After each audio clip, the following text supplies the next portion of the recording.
Well, thank you, Rabbi, and thanks for stepping up and really leading this effort, which is, which I'll say a few more words about in a minute. I actually have two announcements today.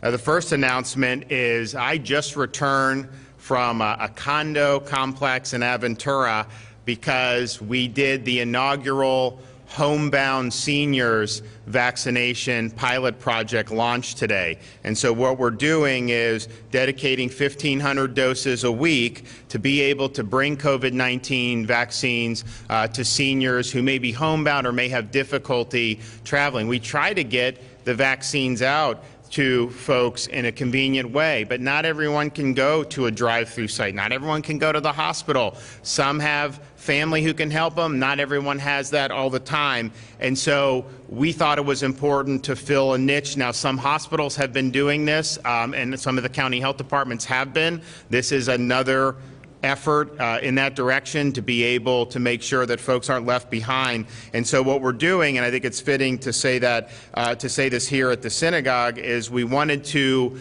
figure out a way where we could be impactful. So the first 750 doses we're bringing to homebound seniors who are Holocaust survivors. And so I was with a Holocaust survivor in Aventura, Judy Roden, and you know, she was orphaned. She was in Auschwitz. She escaped, and thankfully has been able to live a long and fruitful life. But everyone else in her family was taken, killed in the Holocaust. And so these are folks that, you know, when we did Seniors First, we did it because if you look at the effects of this virus, the mortality is concentrated in people who are 65 and up.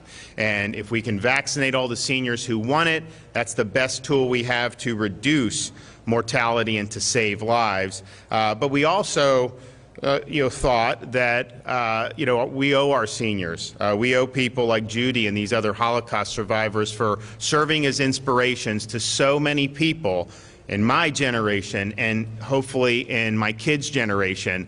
We're thankful for what they mean to this country and what they have done and how they remind us to never forget. We're going to be doing more of those, and I want to thank some of the community groups here in South Florida. We worked with the Jewish Family Service Organizations in South Florida, Holocaust Documentation Center in Hollywood, to be able to identify folks who would be in need of this and would qualify. And then we will continue to do this program in other parts of the state. You know, obviously in Florida, not every part of the state has a lot of Holocaust survivors, so we'll look at other ways to be able to make an impact. But Judy was great, and she's got a great story, and we were happy to be able to bring her the Pfizer vaccine. And of course, the second announcement is why we're here today. So far, we've done 25 vaccine events at places of worship throughout the state, and that's vaccinated over 13,000 individuals. Usually we do them on Sundays, although not always. But this one today is the first faith event where we're doing it interfaith. So you have folks from all walks of life, all different faiths coming together. So we have 175 members of this synagogue. We have 175 members of the Islamic Center of Greater Miami, and we have 175 members of Trinity Church, all coming together to provide vaccines for seniors. And I want to thank all the religious leaders for working together and putting our seniors first. I think it's going to make an incredible difference, and we're going to continue to be doing these events with places of worship. We'll do more this weekend, and we're going to continue doing that. The Rabbi also mentioned making sure it gets in underserved areas. Yesterday, I was out in Pahokee, which is right on Lake Okeechobee, probably as far west in Palm Beach County as you can go. My secretary of the lottery, John Davis, grew up there, and he was a great football player. Now he's the secretary, and he was reached out to by one of the folks he knows who's a great football player as well, Anquan Bolden. They needed to get some more vaccine there. They didn't have a Publix. It was far away. So we went ahead and went out there and did it, and everyone was really happy, and that's what we're looking to do. I mean, we're looking to serve in the most effective ways that we can. So today, I think it's a great day. I think it's exciting. I think it's going to help a lot of seniors here. But we are continuing to put seniors first. We have reported over 1.3 million seniors to receive a shot. The reporting, I remind people, is days behind. So we've probably had certainly tens of thousands more have gotten the shot, maybe even more than that. Of all the vaccines administered in Florida, close to 75% of the shots have gone to senior citizens. And that is the right priority. I look at some of the places. There was something about one of the major cities in the north who had 18% of their vaccinations had gone to seniors. Well, come on, if you want to save lives, you got to get the vaccines to senior citizens. So that's what we've done. We've done about 30% of all seniors have received at least one shot. And of course, we have 4.5 million seniors, so that's a lot of folks to be able to get through. But in terms of the 1.3 million plus reported shots for seniors, that's the most in the country, and it's not even close. I think the next closest state is about 800,000. So we're going to continue to lead on that. What you're starting to see now, and what I said last week would happen is the second doses for seniors first are coming due. So you're seeing tens of thousands on a daily basis, seniors getting their second shot. The Pfizer started really kicking in last week. Now Moderna's kicking in because 28 days ago is when you started to really see seniors in the community getting shots at greater numbers. So that's a really, really good thing. The second dose is something that we are 100% committed to as a state. I know seniors always have questions about that because I think people say different things. But I can tell you, when the federal government sends us the doses on a weekly basis, and I say we had 266,000, which we had been getting. This week we got 307,000. Those get distributed, combination of hospitals, pharmacies, county health departments, state-supported sites. We've got 350, 400 sites across the state, one in every county at least, where people can get it. So we do that. We also get second doses that get sent, but they go to the places where you did the first dose, and we are not going to take away people's second doses. And so it was said, well, there's doses in the hospital, or there's doses here. Yeah, those are scheduled to be administered. You have people that have already get their card, they make the appointment. We want those doses to be there for them. In order to get 95% efficacy, you have to do both doses for Pfizer and Moderna. To do one does give you some protection. It's better than nothing for sure. But I think most seniors really want to make sure they get the protection of those second doses. And when you're talking about a 95% efficacy, I mean, that really saves lives, keeps people out of the hospital. And even in the small event you get infected, it's almost always been very, very mild, which is really, really good. So we want to continue to just stress the second doses are important. When those come, those are going to the places where you got your first dose. If you have the appointment, if the federal government just didn't send it to us, that'd be one thing. But as long as they're sending it, it's not going to be diverted. It's going to be there for you.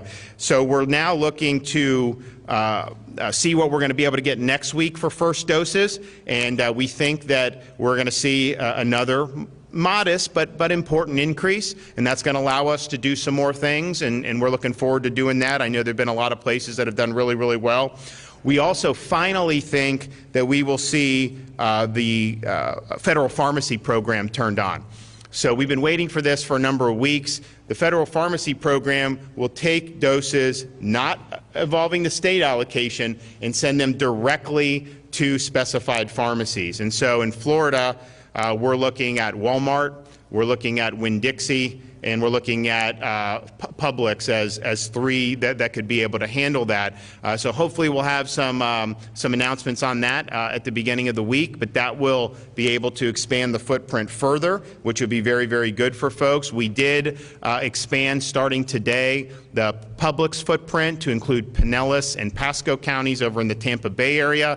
And so when you're going to get your Super Bowl snacks to watch Tom Brady bring home his 7th Super Bowl, you can go ahead and potentially get your COVID vaccine. We're looking forward to that. So we now have well over 300 public pharmacies in 23 counties, and we're looking to expand that if we can. If the doses are there, we want to be able to expand it. Obviously, if you have Walmart and Winn-Dixie in the mix, that's really good as well. So we're working with them to be able to make that happen. But this is something that's really important. So Modest increase in doses, we think, next week, which would be good. We think federal pharmacy program very, very soon, which would be good. Those are tens of thousands of extra doses to each of those places on a weekly basis, we think, which is really good. And then we're going to probably have this week the emergency use application for the Johnson & Johnson vaccine. So the Johnson & Johnson vaccine, the data came in, and this is kind of the perils with sometimes looking at headlines. The headlines were less effective than Pfizer and Moderna. And basically how they got that was they did in their worldwide study, it was higher in the US, but worldwide they think it was 66% efficacy in terms of preventing any infection. And obviously Pfizer and Moderna is 95%, so that much is true. But Johnson & Johnson, after 28 days, according to their data, 100% effective at preventing death, and almost 100% effective, practically 100% effective at preventing hospitalization. So to me, that is a heck of a thing to have in our arsenal. If you take the Johnson & Johnson and you know a month later, you'll either not get infected, or the worst that'll happen is you'll have some cold-like symptoms for a couple days, but you ain't going to the hospital, and you certainly aren't going to be in a life-threatening situation. That's an arrow in the quiver that I want to have. So we think that the application is going to be submitted this week.